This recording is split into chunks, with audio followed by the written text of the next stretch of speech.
રાધે રાધે, જય સિયારામ. આપણે શ્રી શ્રી રાણીમાં અને રૂડીમાંનું ચરિત્ર ચાલે છે. તો રાણીમાં અને રૂડીમાંના ચરિત્રમાં આપણે આગળ વધીએ તો માં રામને કહે છે કે તારા પિતા અર્જુન ભગત પાછળ આપણે નાનકડી ભાગવત કથા બેહાડવી છે. તો બેસાડી. ઠીક છે માં, બેસાડી. પછી રામ માની આજ્ઞા લઈને ઘેલા ભગત પાસે ગયા અને ઘેલા ભગતને કીધું કે આ રીતે માં ભાગવત કથા અને રામાયણનો પાઠ બેસાડવા માંગે છે, તો આપની સહાયતાની જરૂર છે, તો આપ સહાયતા કરો. કોઈ પણ રીતે થોડી ઘણી આપ સહાયતા કરી. તો તરત જ રામ ભગતના મામા થાય ઘેલારામ અને રાણી માના ભાઈ થાય આગલા જન્મના ઘેલારામ. વૃદ્ધાવસ્થા હતી ઘેલારામજીની, તો એ કીધું કે મારા બનેવી પાછળ જેવી વ્યવસ્થા કરવી પડશે ને એવી વ્યવસ્થા હું કરી શકીએ, ભલે એ કે પૈસો ખર્ચાઈ જાય, પણ મારા બનેવી પાછળ કે સારામાં સારી ભાગવત કથા આપણે કરવી છે એવું ઘેલાભાઈએ પણ કીધું. સમય આવતા ભાગવતનો આરંભ કરાયો છે. ઘેલા ભગતે બધી વ્યવસ્થા કરી દીધી છે. સરસ મજાના એક નિષ્કામ ભાગવતના વક્તા પણ મળી ગયા છે. ભાગવત નિષ્કામ વક્તા પાસેથી સાંભળવી જોઈએ. જે લોકો ભાગવતના પૈસા લે છે એ તો વેદ ધર્મ દુહી લે. રમેશ બાબા કહે છે કે એ તો શાસ્ત્રને વેચીને ધર્મનું દૂધ દોઈ લે છે, પછી એની ભાગવતની અંદર ઈ પ્રભાવ નથી રહેતો જે પ્રભાવ હોવો જોઈએ. આવી વાત. એ ભાગવતના વક્તા થયા છે ડોંગરેજી મહારાજ.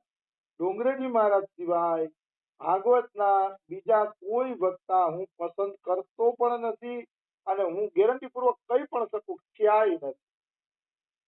ડોંગરેજી મહારાજ જેવા ભાગવતના વક્તા ન ભૂતો ન ભવિષ્યથી એના માટે કહી શકીએ કે નથી. ત્યાં આગળ કદાચ થાય તો મારો રામ જાણે, પણ ડોંગરેજી મહારાજ જેવા વક્તા એક અજીવથી ક્યાં નથી. ભાગવતમાં એક જ સિતારા છે ડોંગરેજી મહારાજ. તમે જુઓ એટલી ભાગવતો થાય છે. આ તે કોઈને ભાગવતના સિતારા માનવામાં આવતા નથી, કેવળ ડોંગરેજી મહારાજને માનવામાં આવે છે. એટલે જ ડોંગરેજી મહારાજની ભાગવત અનેકો ભાષાઓમાં વંચાય છે અને પ્રત્યેક ભાગવત કથાકાર ડોંગરેજી મહારાજની ભાગવત જરૂર વાંચે છે, કારણ કે તત્વથી ભરપૂર હોય છે, રસથી ભરપૂર હોય છે. બીજા ભાગવત કથાકારો ભાગવતનો એટલો મર્મ જાણતા નથી, એટલું તત્વ જાણતા નથી. એટલે ડોંગરેજી મહારાજની બોલે અત્યાર સુધી કોઈ નથી. કદાચ કોઈ સ્ટેમ્પ પેપરમાં કહે તો હું લખી દઉં કે ડોંગરેજી મહારાજની તોલે એકેય ભાગવત કથાકાર અત્યારે નથી, છે જ નહીં. ભવિષ્યમાં કદાચ ભગવાન કરે તો અલગ વાત છે. ડોંગરેજી મહારાજ નિષ્કામ મહાપુરુષ હતા. કેવલ ધોતી અને ઉપરણું પહેરીને ભાગવત કથા કરતા. એને કોઈથી ક્યારેય પોતાના શરીરની શોભા વધારી નથી. મેં તો એમના વિડિયા પણ જોયા છે. એ જ સાદગીથી એને ભાગવત કથા કરી છે. ભાગવત કથાકારને રેશમી વસ્ત્રોથી શું પ્રયોજન છે? પોતે રેશમી વસ્ત્ર પહેરે તો એ ભાગવતનો આ શ્લોક કઈ રીતે બોલી શકશે કે રસ્તા વચ્ચે ચીસડા મળે છે તો મનુષ્ય કપડા માટે ધનવાનની આશા શા માટે કરે છે?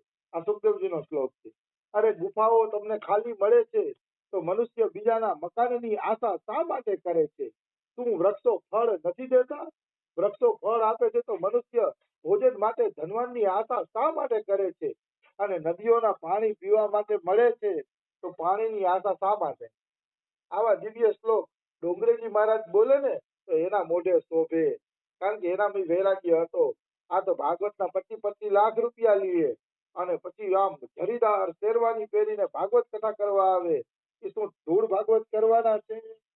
એ ધૂળ આવા શ્લોકો બોલશે વૈરાગ્યના ભાવ સાથે. એના મોઢામાંથી વૈરાગ્યનો શ્લોક નીકળશે જ નહીં. નીકળશે ને તો શોભશે નહીં. तो चूहे मार के बिल्ली हज करने को चली, ઉંદેડા ખાય મારીને પછી બિલ્લી એમ કે હવે મારે હજની યાત્રા કરવા જવું છે, તો એ યાત્રા એની શોભે નહીં. તો ઉંદર મારી નાખ્યા છે, એ શું હજની યાત્રા કરશે? એમ જે ભાગવત કથાકારો 10-10 લાખ લે છે, 15-15 લાખ લે છે, મોટા મોટા લેતા હોય છે પૈસા, અને પછી શેરવાની સરસ પહેરેલી ચમકીલી, અને પછી ભાગવત કથા કરવા આવે, એ સુખદેવજીના વૈરાગ્યને ઓળખી જ ન શકે. અમારા રમેશ બાબા કહેતા હતા કે સુખદેવજી જેવા વૈરાગી કોઈ ક્યાં નથી. લંગોટ વગર ભાગવત કથા કરવા આવ્યા અને ભાગવત કરીને વયા ગયા. એને લંગોટની પણ આશા રાખી નહીં કે લંગોટી આપો, હું નગ્ન અવસ્થામાં છું. આનું નામ કહેવાય મહાપુરુષ, આનું નામ કહેવાય ભાગવત કથાકાર. એટલે હજી મારા જે શ્રોતા મારો સત્સંગ સાંભળે છે એને હું ખાસ કહું છું, ટીવીમાં કોઈની ભાગવત જોવી નહીં.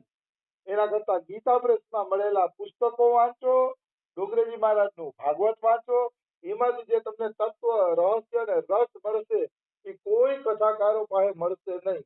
એટલે ટીવી કોઈની ખોલવી નહીં, કારણ કે ટીવીમાં વેચાતો સત્સંગ આવતો હોય અને વેચાતા સત્સંગથી કોઈનું કલ્યાણ ન થાય. એટલે ટીવી ન ખોલવી, હું તો મારા શ્રોતાને એવું કહું છું, જો ખરેખર તમારે આગળ વધવું હોય તો. અને હું વાત હંમેશા ગેરંટી વાળી બોલતો હોઉં છું, એટલે મને કોઈનો ડર પણ નથી હોતો. ટીવી માંથી તમને કોઈ દી તત્વ જ્ઞાન થવાનું નથી, એ નક્કી છે. ગીતા પ્રેસને વાંચો, બસ મારો તો એક જ પોકાર છે મરતા સુધી, જો ભગવત પ્રાપ્તિ કરવી હોય તો ગીતા પ્રેસને વાંચો. ગીતા પ્રેસના એક એક પુસ્તકોમાં તમને ભગવાનને મેળવવાની એવી વાતો મળી જશે કે જે દિવ્ય વાતો તમને કોઈ કથાકાર બોલશે નહીં. શું કામ બોલે? એને ધન ભેગું કરવું છે એટલે એ બોલી જ નહીં શકે, એની તાકાત નથી કે એ બોલી શકે. આવી વસ્તુ છે. આ વળી પાછો હું છે ને તત્વજ્ઞાનની વાતોમાં વયો જાઉં છું, ચરિત્ર મૂકીને, પણ આ જરૂરી છે. આવી વસ્તુ છે. તો ભાગવતનો આરંભ થયો છે, ધીરે ધીરે રાણીમાં ભાગવતમાં તન્મય થતા જાય છે.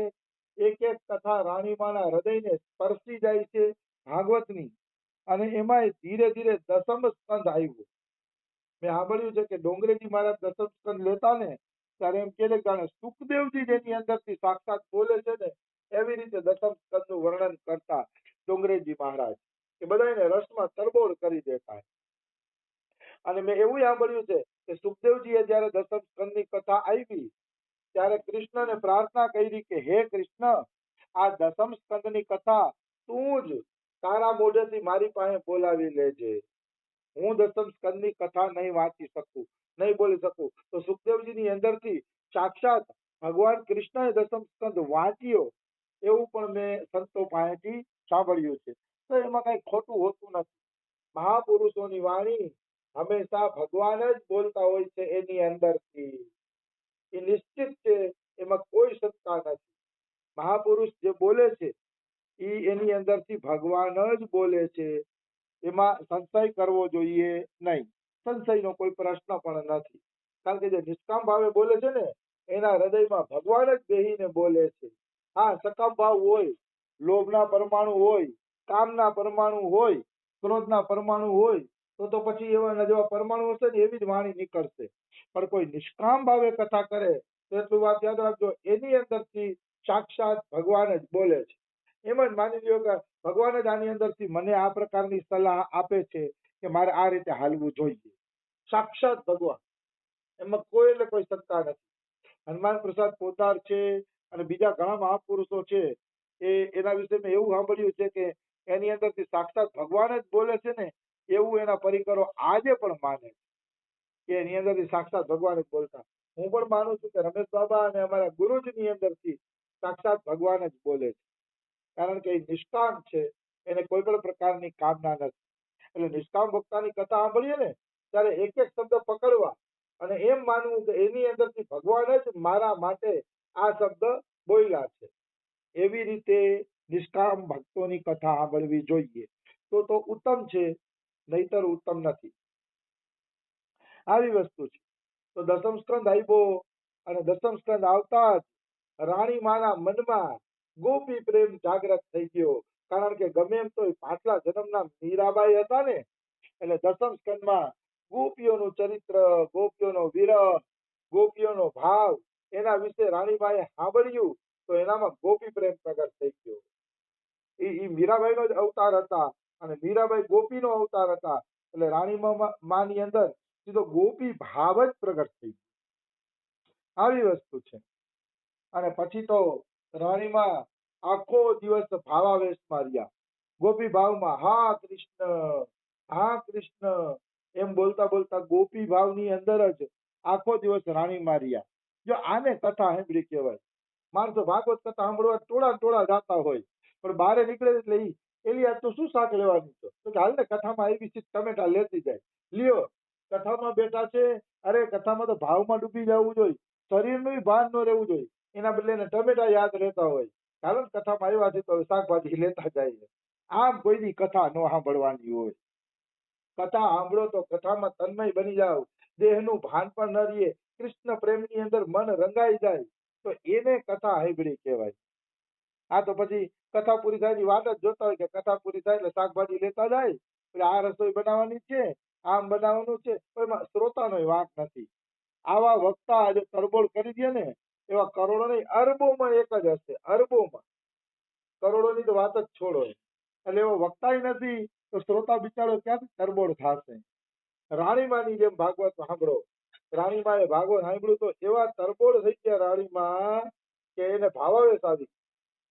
ભાવાવેશ 7 દિવસ સુધી ભાવાવેશ રહ્યો. 7 દિવસ હા કૃષ્ણ કરીને રાણીમાં તડપતા રહ્યા. 7મા દિવસે કથા પૂરી થઈ છે. પછી પરમાર્થ થયો. પરમાર્થ એટલે સાધુ સંતોનો ભંડારો થયો છે. અને ભંડારા પછી ભાગવતનો મંડપ છૂટી ગયો. બધું કામ પૂરું થઈ ગયું. સૌ સગા સંબંધીઓ ધીરે ધીરે પોતાના ઘરે વયા ગયા. પણ રાણીમાની તો ઈ જ સ્થિતિ હતી. હા કૃષ્ણ નથી જમવાનું હરખું ભાવતું રાણીમાને કે નથી રાણીમા હરખી રીતે નિંદર કરતા. બસ આખો દિવસ રહીડે રાખે અને હા કૃષ્ણ બોલે રાખે છે. રાણીમાએ આવી ઉન્મત્ત દશા. આને છે ને ઉન્મત્ત દશા કહેવાય. ઉન્મત્ત દશામાં જીવને ભાન ન રહે કે હું કઈ અવસ્થાની અંદર છું. પ્રેમની અનેકો અવસ્થા છે. એમાં આને ઉન્મત્ત દશા કહેવાય. આ ઉન્મત્ત દશા બહુ સૌભાગ્યથી મળે છે. જે લોકોને આ ઉન્મત્ત દશા પ્રાપ્ત થઈ જાય છે એ વ્યક્તિ સંસારને ભૂલી જાય છે. અને એક વાત એ પણ કહી દઉં, સંસારને ભૂલવો ફરજિયાત છે. ફરજિયાત શબ્દ યાદ રાખજો તમે. કાલે અમારા બાબાએ તોડી નાખ. મને તો આવી જ વાતો આવે ત્યારે મજા આવે. અમારા બાબા એમ કહેતા હતા કે આમાં ગ્રેસ માર્ગની કોઈ સિસ્ટમ નથી. કૃપા ગુણની કોઈ સિસ્ટમ નથી. બાબા કે તમે માળા કરો, ભજન કરો, સેવા કરો ઠાકોરની, જે કરતા હોય એ કરો. એ કે ભલે તમે એ કરો છો એ કે પણ એટલું યાદ રાખજો કૃપા ગુણ નહીં મળે. જો સંસારની થોડી કે આસક્તિ રહી ગઈ તો એ આસક્તિ કાઢવા માટે એ કોર્સ પૂરો કરવા માટે તમારે ફરીથી આવવું પડશે. કારણ કે આમાં કૃપા ગુણ મળતા નથી. મને તો આવી જ વાતો ગમે, ઊંચી મજા આવે સાંભળવાની. કૃપા ગુણની આમાં કોઈ સિસ્ટમ નથી. તમારે જો આસક્તિ રહી ગઈ તો કોર્સ કરવા આવવું પડશે. હા બાબાએ એટલું કીધું કે ભજનનો તમને એટલું ફળ મળશે કે બીજો જન્મ તમને ભગતનો જ મળશે અને તમે 84 लाख योनिમાં नहीं जाओ. बाबा के उतना तो भजन फायदा कर देगा लेकिन बस उतना ही फायदा करेगा. એનાથી આગળ નહીં. ભગવત પ્રાપ્તિ જોતી હોય, સેવા પ્રાપ્તિ જોતી હોય તો સંસારને સંપૂર્ણપણે તમારા મનમાંથી કાઢવો પડશે. કારણ કે કૃપા ગુણ મળતા નથી. તો અહીંયા એમ થાય કે તો અમારો ઉદ્ધાર કેવી રીતે થશે? તો કે એક કૃપા ગુણ મળવાનો ચાન્સ છે. અમે રમેશ બાબા પાસે સાંભળ્યું એટલે વચ્ચે લઉં છું. અમારા બાબા તો ના જ પાડતા હતા કે કૃપા ગુણ મળશે જ નહીં. આસક્તિ રહી ગઈ તો કોર્સ કરવો પડશે. એ સત્ય જ છે. પણ એક કૃપા ગુણનો રસ્તો છે. જો તમે રડી રડીને પ્રાર્થના કરશો કે પ્રભુ મારાથી આ નહીં થાય, મારાથી નહીં થાય, તારે જ કરવું છે. જોઈ બાંધ્યો સોઈ છોરે. જેને બાંધ્યો છે એ જ છોડે.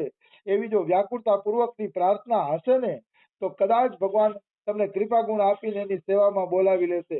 આ મારું પોતાનું મંતવ્ય છે. હું બાબાની વાતનો વિરોધ નથી કરતો પણ મારું રમેશ બાબા પાસે સાંભળેલું મંતવ્ય છે ને મને આ વાતનો વિશ્વાસ છે. જો કોઈ દીન બની ગયો, શરણમાં વયો ગયો, મારાથી પ્રભુ થશે જ નહીં, મારા અવગુણ નહીં નીકળે ને મારા આ ભજન મારા થતું નથી, કઈ નથી થતું, બસ અમે તારી શરણે છીએ, તો એ શરણાગતિમાં